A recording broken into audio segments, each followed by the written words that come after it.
Bonjour à toutes et à tous. Nous allons donc procéder aujourd'hui à la correction TTP numéro 1 et 2 du chapitre 14 sur le mouvement volontaire et la plasticité cérébrale que vous avez fait jeudi dernier. Puis nous passerons au cours qui vous a été envoyé et je préciserai certaines choses. Alors, première chose, premier TP sur la commande nerveuse du mouvement volontaire. Donc on part d'un cas concret d'un individu, Monsieur X, qui montre d'importants dysfonctionnements musculaires. En effet, il a une hémiplégie droite. Donc hémiplégie droite, le synonyme, c'est ce que l'on appelle une paralysie du côté droit du corps. Paralysie de la totalité du côté droit, donc de la face, des membres supérieurs, donc le bras, et membres inférieurs, la jambe. Chez ce patient, par contre, qui est paralysé du côté droit, le réflexe myotatique est intact. Donc on peut dire que ce n'est pas la moelle épinière qui est touchée. Les lésions médulaires, ça veut dire des lésions de la moelle. On peut donc faire l'hypothèse, cette fois-ci, chose que l'on n'avait pas faite dans le chapitre précédent, de l'intervention du cerveau dans la commande du mouvement volontaire. Donc nous verrons ici quel rôle joue le cerveau dans la commande nerveuse du mouvement volontaire et comment le message nerveux parvient aux muscles en partant du cerveau. Voilà, donc on revient sur notre Monsieur X pour cette première question. Vous avez sa fiche clinique, donc tous les symptômes qu'il présente, et l'origine de ces symptômes, c'est un AVC, donc c'est une obstruction, une rupture d'un vaisseau sanguin, qui du coup n'alimente plus les cellules en nutriments et en dioxygène, et ces cellules meurent. Et donc toutes les fonctions qui dépendaient de ces neurones dans votre cerveau sont lésées, et peuvent être récupérés ou non, on verra ça plus tard. Donc chez cet individu, on vous a demandé d'analyser cette fiche clinique et de mettre en évidence que la commande du mouvement volontaire se fait par le cortex cérébral. Donc le cortex cérébral, vous en avez une définition, c'est la couche supérieure du cerveau constituée de couches de neurones. Et on vous demande de montrer que cette commande du mouvement volontaire se fait donc par le cortex cérébral, mais du côté opposé au mouvement. Donc si j'anticipe un petit peu que je vais voir le schéma que nous aurons besoin plus loin dans le cours, ici vous avez une tranche de cerveau, d'accord, comme si on avait coupé au niveau de la zone numéro 1, et donc le cortex, voilà, c'est la partie grise. C'est vraiment la partie la plus superficielle du cerveau, qui fait à peu près 1 cm d'épaisseur, et c'est cette partie-là, voilà, qui est affectée chez Monsieur X, et qui est à l'origine, donc une zone particulière de ce cortex. Et donc la question vous demandait de montrer que cette commande était contralatérale. Vous voyez bien que Monsieur X, son phénotype, donc ses caractères montrent une paralysie du côté droit, et la zone de la lésion, de l'AVC, on la voit ressortir ici sur cet IRM. Donc on essaiera, donc normalement on aurait dû utiliser un logiciel pour voir cela, mais là les conditions font qu'on regarde sur document. Donc on voit très bien la zone lésée. Cette zone lésée est du côté gauche. Donc ça veut dire que la commande du mouvement volontaire est contralatérale, c'est-à-dire que votre cerveau, la moitié gauche de votre cerveau va contrôler la moitié droite de votre corps, et vice-versa. L'hémisphère droite de votre cerveau va contrôler la partie gauche de votre corps. Donc voilà, on a répondu à la première question grâce à cela. Ensuite, donc j'ai utilisé essentiellement le livre pour que vous puissiez tous avoir accès aux documents. On vous demandait de localiser précisément sur le schéma ci-contre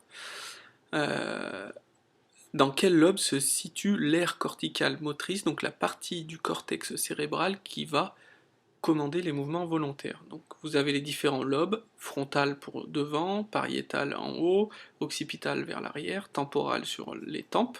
Donc dans quel lobe se trouve l'aire corticale motrice? Donc vous aviez les documents suivants. Le cortex moteur, donc l'aire corticale motrice, c'est toute cette zone-là. Voilà. Donc quand on fait l'analogie avec ce document, ce serait cette zone-là. Voilà. Donc l'aire corticale motrice se trouve à l'arrière du lobe frontal, à la frontière avec le lobe pariétal. Ensuite, on vous demandait d'expliquer l'aspect très particulier de ce qu'on appelle l'homonculus moteur. Donc ce monsieur-là, avec des membres difformes, et bien en fait, cette aire corticale motrice est composée donc de neurones qui vont contrôler chacune des parties de votre corps. Et en fonction des besoins et des mouvements plus ou moins précis que vos membres ont besoin de faire, il y aura plus ou moins de neurones affectés à leur commandement. Et donc plus vous aurez de neurones pour commander un organe, plus la zone de l'aire corticale motrice mobilisée sera grande. Donc par exemple, si je prends la main vous pouvez faire beaucoup de mouvements très précis avec votre main, voilà, donc vous avez besoin de beaucoup de neurones pour gérer tous ces mouvements précis. Donc il y a une grande part de l'aire motrice qui est dédiée à la main. Et c'est pour ça que sur l'homunculus moteur, on lui affecte des grandes mains. Par contre, par exemple, le bras, donc avant-bras et la partie biceps, triceps, donc votre bras et votre avant-bras, voilà, je vais y arriver. Voilà, vous pouvez faire que quelques mouvements, hein, contraction, relâchement, pour plier votre bras au niveau du coude. Donc vous n'avez pas besoin de beaucoup de neurones, donc voilà, vous avez qu'une petite part de l'aire motrice qui va être utilisée pour cet organe-là. Donc voilà ce qui explique l'aspect particulier de l'homunculus moteur. Enfin, dernière chose à voir dans ce TP, c'est le trajet, ce qu'on appelle les voies motrices. Donc, quel est le trajet emprunté par les neurones qui partent de l'aire corticale motrice pour arriver jusqu'au muscle. Donc on part d'une observation médicale, donc là j'ai pas le document pour que ce soit moins lourd, donc on vous montrait sur ce document un individu qui avait une rupture de la moelle épinière, et on se rend compte que cet individu est paralysé pour toutes les régions situées en dessous de la zone de la section de la moelle épinière. Donc la chose que l'on peut dire, c'est que la moelle épinière est empruntée par la voie motrice allant du cortex au muscle. Donc on va partir du cerveau, on va descendre dans la moelle épinière pour aller jusqu'au muscle. Alors, pour rentrer dans les détails, donc vous aviez ce document, je vais dézoomer un petit peu pour pouvoir le voir en entier, voilà, là ça devrait suffire. Voilà, et donc on vous demandait, première question, combien de neurones sont impliqués dans la voie motrice directe, celle qui est représentée en marron. Donc on part du cortex moteur ici, tout en haut, et on descend. Je suis toujours dans le même neurone, je passe par le tronc cérébral, donc sur la droite vous avez une vue plus générale du cerveau. Je descends toujours, je passe au niveau du bulbe cérébral, hop, je change de côté, ce qui explique la commande contralatérale, et je descends dans la moelle épinière. Et c'est toujours le même neurone. Ensuite, ici, je fais contact avec le neurone moteur ou le motoneurone qui lui va aller conduire le message jusqu'au muscle. Donc il n'y a qu'une seule synapse dans cette voie directe, il n'y a que deux neurones, donc on avait dit que c'était pour un réflexe, qu'on appelait ça un réflexe monosynaptique, donc là pareil c'est une commande monosynaptique. Vous n'avez pas à connaître la voie indirecte qui passe par plusieurs neurones, donc la voie bleue, il y en a 1, 2, 3 bleus, plus le motoneurone, ça fait 4. Voilà, donc la voie directe de la commande du message nerveux ne se fait que par deux neurones, on appelle cela la voie motrice directe. Ce premier neurone marron qui part du cortex et qui descend jusque dans la moelle, jusqu'au motoneurone, c'est ce que l'on appelle un neurone pyramidal, puisque le corps cellulaire, là où il y a le noyau, qui est ici, a une forme de pyramide, tout simplement. Et le neurone moteur est relié au muscle. Voilà. Qu'est-ce que l'on devait dire également? Expliquer l'hémiplégie droite. Voilà, donc Monsieur X, qui a eu son AVC, a certainement donc cette partie-là de son cortex moteur qui est lésée, détruite, et donc le message nerveux ne peut plus descendre par la voie motrice directe ni par la voie motrice indirecte, puisque les neurones semblent avoir été détruits par l'AVC. Donc voilà pour ce premier TP. Si je prends le cours correspondant, le voilà. Les choses importantes à retenir sont écrites ici en gras, donc la commande du mouvement volontaire se fait par le cortex cérébral qualifié de cortex moteur, et elle est contralatérale. Voilà. Ensuite, vous avez toute l'explication sur le cortex moteur, qui se situe à l'arrière du lobe frontal. Il est identique pour tous les individus, on l'appelle l'aire motrice primaire. Chaque région du corps humain est commandée par une zone particulière de l'aire motrice, on en a fait une cartographie, l'homunculus moteur. Globalement identique, je dis bien globalement, puisqu'on verra dans la suite de la leçon qu'elle peut différer un petit peu. Les zones qui commandent chaque organe peuvent être différentes entre les individus.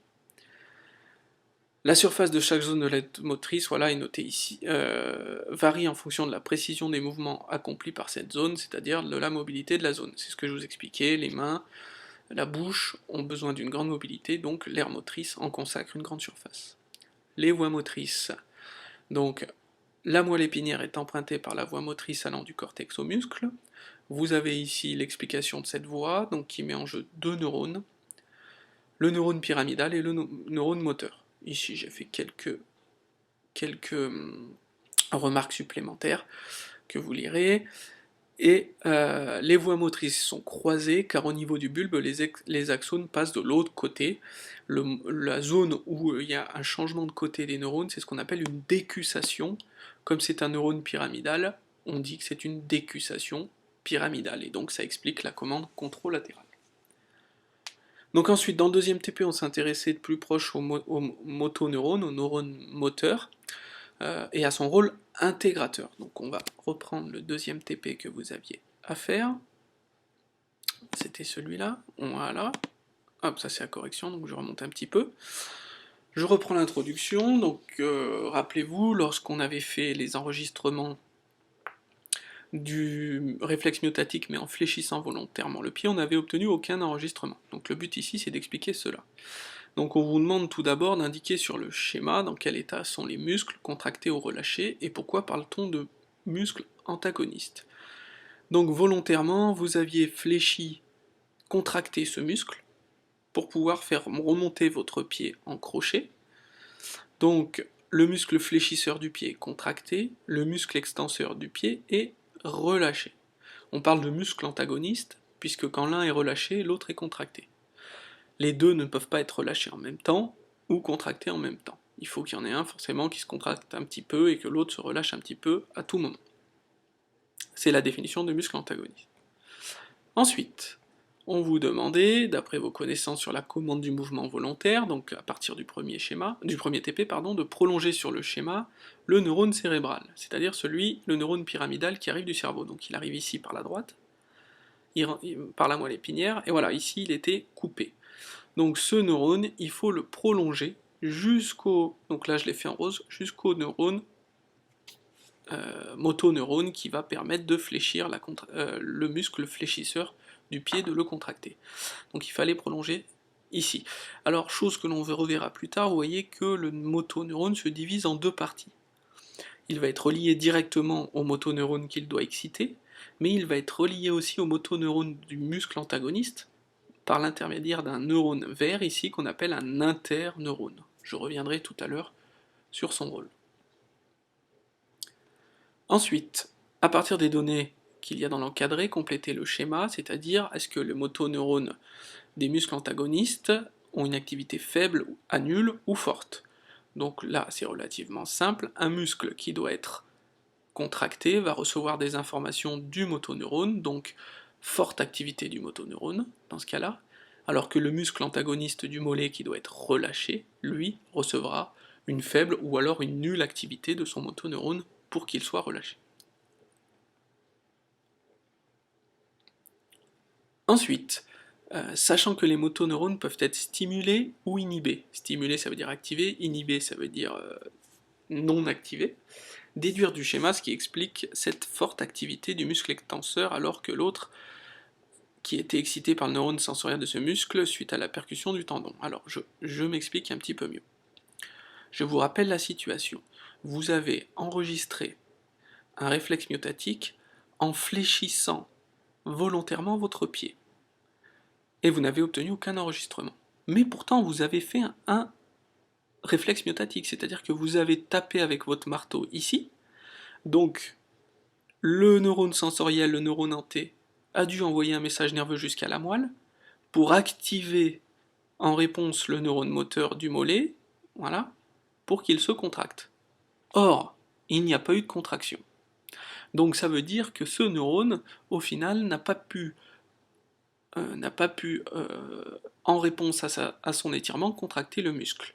Si je reprends le schéma, vous voyez que ce neurone ici va être en contact avec le neurone en T provenant du muscle du mollet, mais par cet interneurone dont on a parlé tout à l'heure.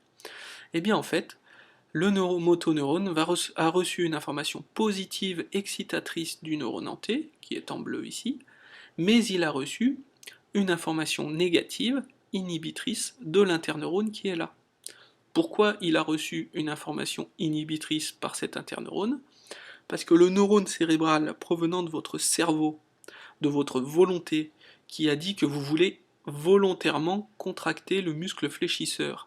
Si vous voulez volontairement contracter ce muscle fléchisseur, il faut que l'autre, l'antagoniste, donc le mollet, soit relâché. Pour qu'il soit relâché, il faut donc qu'il reçoive que le motoneurone qui le relie à la moelle épinière ne soit pas activé. Donc l'interneurone ici va envoyer une information inhibitrice au motoneurone du muscle antagoniste pour ne pas qu'il se contracte. Donc vous voyez que ce neurone a reçu une information inhibitrice de l'interneurone, une information excitatrice du neurone en T, une information positive, une information négative, il en a fait la somme, 1 plus 1 moins, ça fait 0, il n'a conduit aucune information, et il n'a pas permis la contraction du muscle. Donc le motoneurone, dans ce cas-là, a fait la somme des informations qu'il a reçues, c'est ce que l'on appelle l'intégration, pour savoir quelle réponse il devait donner. Et donc ça, c'est comme ça que fonctionne chaque muscle antagoniste. Et donc là, vous avez vu que un neurone, provenant du cortex, va toujours se diviser en deux pour deux muscles antagonistes. Il va être fixé directement à un neurone d'un muscle pour l'activer, et il sera fixé au muscle antagoniste par un interneurone qui lui donnera une information négative au muscle antagoniste qui devra se relâcher.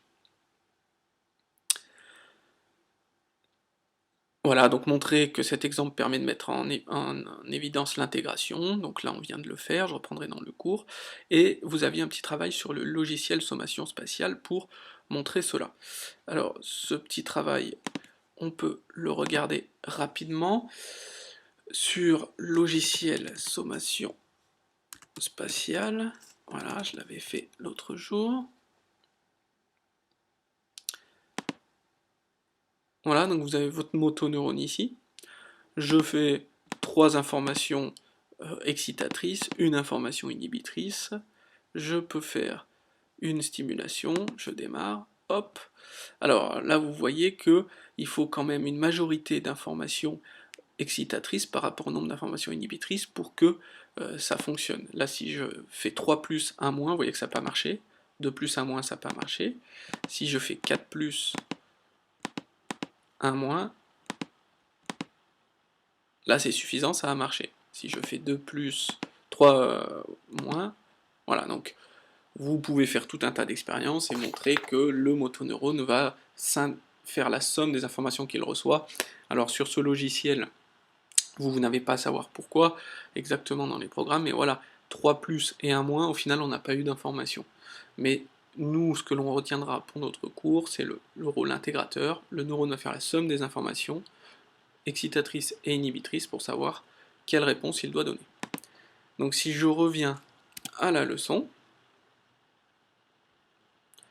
ce qu'il y a à retenir, c'est simplement cela, c'est qu'un motoneurone reçoit de multiples messages provenant de plusieurs neurones différents, pas plusieurs synapses, des messages excitateurs provenant de neurones excitateurs aux synapses excitatrices.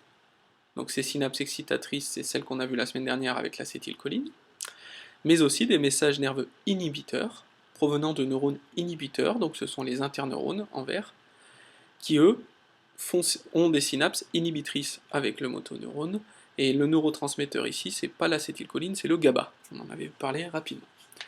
Et donc ici, si le sujet fléchit volontairement le pied au moment du réflexe myotatique, eh bien le motoneurone du muscle extenseur reçoit un message nerveux excitateur du neurone sensoriel, mais aussi inhibiteur de l'interneurone. En conséquence, ce motoneurone intègre les différents messages nerveux qu'il reçoit, il les prend tous en compte, et émet un unique message nerveux moteur en fonction des messages nerveux reçus. Ici, en l'occurrence, il n'a pas émis de message nerveux moteur, ou très faible, donc pas de réflexe myotatique, ou alors amoindri. Voilà ce que vous aviez à savoir ici, sur ces deux parties. Donc s'il reste des questions sur ce schéma qui peut paraître un petit peu compliqué comme ça à travailler tout seul, donc j'y répondrai la semaine prochaine.